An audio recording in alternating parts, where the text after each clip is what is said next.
a hidden flaw in a piece of software that almost no one outside the AI world had heard of, and it sat open long enough for attackers to walk straight into one of the biggest AI model repositories on the planet. This is the story of a zero-day exploit that hit JFrog Artifactory, and how it became a window into a much bigger problem with how AI models get stored, shared, and trusted. Let's start with the basics.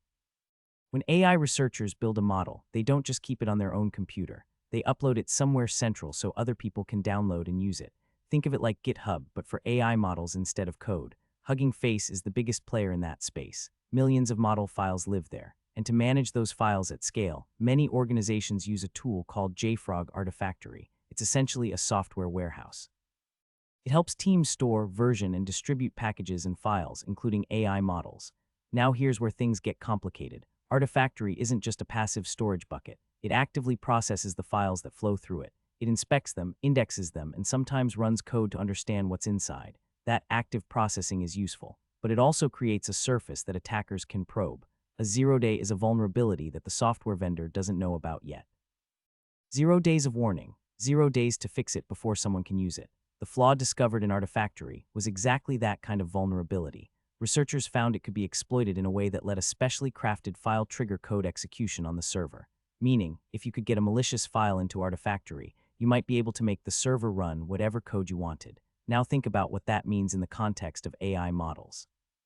The file format most commonly used to store AI models is called a pickle file. It comes from Python, the language most AI work is built on, and pickle files have a known long-standing problem. They can embed executable code. When you load a pickle file, Python runs whatever is inside it. That's just how the format works. It was never designed with security in mind. So the attack surface looks like this. Someone uploads a model file that looks legitimate.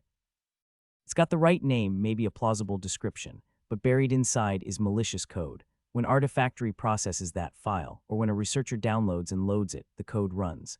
At that point, the attacker potentially has access to credentials, tokens, environment variables, whatever secrets happen to be sitting on that machine. In this case, the target appears to have been access tokens.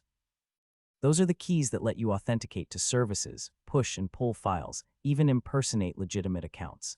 If you can grab a valid token from inside an AI company's infrastructure, you can move around inside that environment without triggering alarms. You look like a legitimate user. The timeline here is worth paying attention to. 10 days passed between when this zero-day was being actively exploited and when JFrog released a patch.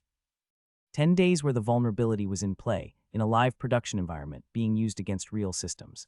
That's not unusual for 0 days. In fact, 10 days is relatively fast for a patch cycle once a vendor knows what they're dealing with. But it's still 10 days where defenders had no fix to apply. What makes supply chain attacks like this particularly difficult is the trust problem.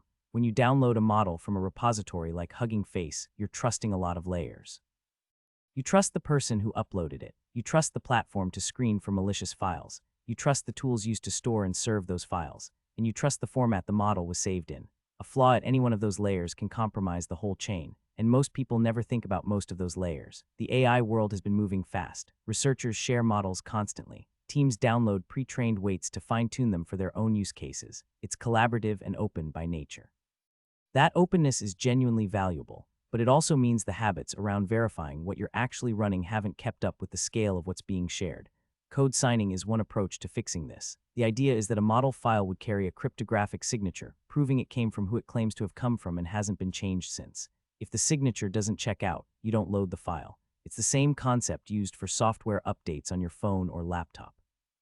But it's not yet standard practice in the AI model ecosystem. Sandboxing is another layer. If you process or inspect files in an isolated environment, one with no access to credentials or the broader network, then even a malicious file that executes code can't do much damage. It fires off its payload inside a box that has nothing worth stealing. A number of security-conscious teams are starting to build this into their workflows, but it's far from universal. The deeper issue is that the AI toolchain was built for speed and collaboration, not for adversarial conditions. That was a reasonable trade-off when the field was smaller and mostly academic. It's a harder trade-off to justify now, when AI models are running in production systems, making decisions, and touching sensitive data.